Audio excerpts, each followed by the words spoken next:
Welcome to Dev Radio. I am here with the folks from GenSpark who are working with us on our Innovation Challenge.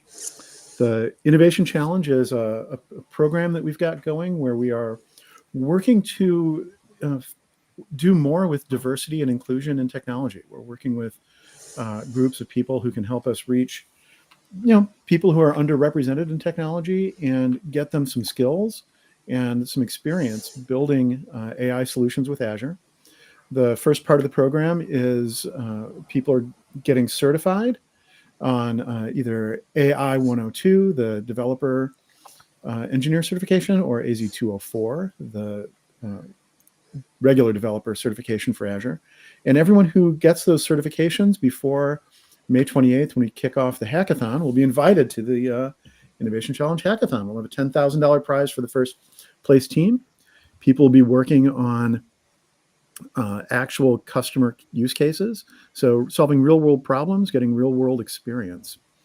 And let me start with introductions first. So I've got Linda Patterson, who is the Senior Director of Global Technical Training at GenSpark. Noah Feldman, who is the Lead Training Manager. And Melinda Carrion, who's the Program Manager, pulling this all together with us. And Linda, let's start with you. Tell us about GenSpark, your mission, and why this idea was kind of a fit for you guys. Sure. Thank you so much for the opportunity. We are very excited about the Microsoft Challenge. So GenSpark is a division of Pyramid Consulting, and Pyramid Consulting is a workforce solutions organization. We are the training component of Pyramid, and so at GenSpark, we train up underrepresented early career professionals in technologies, and we place them with top organizations. So our goal is to really spark the careers of those early career talent individuals, underrepresented individuals, and place them in the seats of top organizations. And so we're so excited about this opportunity because it gives us the opportunity to partner with Microsoft in helping those individuals to land roles, whether that is with another organization or is through GenSpark. Our ultimate goal is to help the students to land that first role, or it could be that second role, but we want to make sure that we play a significant part in doing that. Noah, I'll turn it over to you. How do you do that? Who are these folks? Where are they coming in at, and how do you take them from where they're at now to where they need to get to? So there's a lot that we do. We take them basically from everywhere. We have some people who are just coming out of college. We have some people who are a bit later in what was their previous career, and they're looking to transition over to something in tech. And those are individuals we especially like to work with. So there's a lot that we do. We have a good number of instructors that we work with that have a lot of experience, both as developers and as trainers, who really know both sides of things and can help work with them on the technology portion of things, but also with the soft skills and the career development portion of things, which is another thing that we really like to emphasize, both while they're in training with us and once they've started those first roles.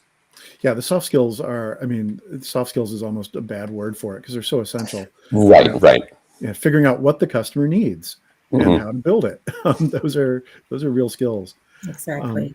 For this project, when you reached out to the people that in your programs and said, who wants to spend 6 weeks getting ready for a Microsoft exam? Is that easy? Or I know you guys are structured in what you do. I'll let Melinda take that one because she was the first one to reach out to all of these students. Actually, everyone's really, really excited to jump at the chance to do so. And the way we structured it made it really flexible for people to be able to jump in and really be able to succeed doing it. And the fact that Microsoft is so gracious to provide the vouchers to take the certification really takes a toll off individuals' shoulders who cannot afford to take the certifications. So that was a shining moment for many of the organizations that we work with. And this is tech partners, non-tech partners, like the Swedes and the Ships of the world, including local work source and workforce groups, right? We're trying to reach all individuals to be intentionally inclusive, because that's our main mission. And all these individuals were so excited, jumped on, and we have 150 plus individuals in our training. That's great. That's great. What's the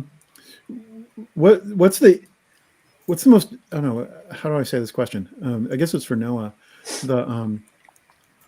When do people get excited during the training? Like you start off and you're excited because you want to do this thing, you want to get these skills, and then it's work and you're just kind of learning. But what are the moments where they're like, oh wow, this is cool, I could build something interesting here? When does it get really interesting? From my experience, it seems like it's gotten really interesting pretty quickly for a number of students. They've really jumped at this chance, and we have some people who have already almost gone through the entire training at this point. The self-study modules through Microsoft. So I think it was very early on that we've seen people messaging each other, talking about what they're learning, the things that they're excited about, and just how that they can leverage these tools once they're on the job to really be more efficient and productive and innovative. Yeah, cool. I'm going to ask one final question that I kind of like to ask everyone. It's a geek question. Star Trek or Star Wars, which is better? Well, let's see. So Melinda has her answer. So I'm going to say if I had to choose, it would be Star Wars. I am not a Star Wars or Star Trek person, so I'm going to readily admit that. But I really did enjoy the meeting, the movie. It was intriguing to me. So, but you have to know where I stand in general. It's all romance movies for me. So I think for me that I have to say Star Trek, so we're not all Star Wars. You can say Star Wars too. No. I think I was more Star Wars when I was younger. I thought the storytelling was really good, but I think as I've spent more time with it and gotten a little bit older, I think I've really started to lean more towards Star Trek and appreciate how it explores some of these more moral philosophical questions. Yeah. And kind of goes back to some of the roots of sci-fi, exploring things about ourselves currently through some of these futuristic technologies and situations. And I think in particular, I really like how it presents a future with a lot of the technology that we're seeing today, but presents it optimistically. You know, it's not a barren wasteland kind of thing. People have come together to build something really great, and I'm hoping that's our case too. Right. No, that's been a really common theme with the people that say Star Trek. It's just a positive vision of the future and technology, and I think that's where I go. Now, Star Wars, it gives you that sense of magic. Yeah, It's got its own thing, and I can really appreciate the Star Wars fans, Melinda, and I know where you're coming from. But. Cool. Thank you guys so much for this opportunity to work together.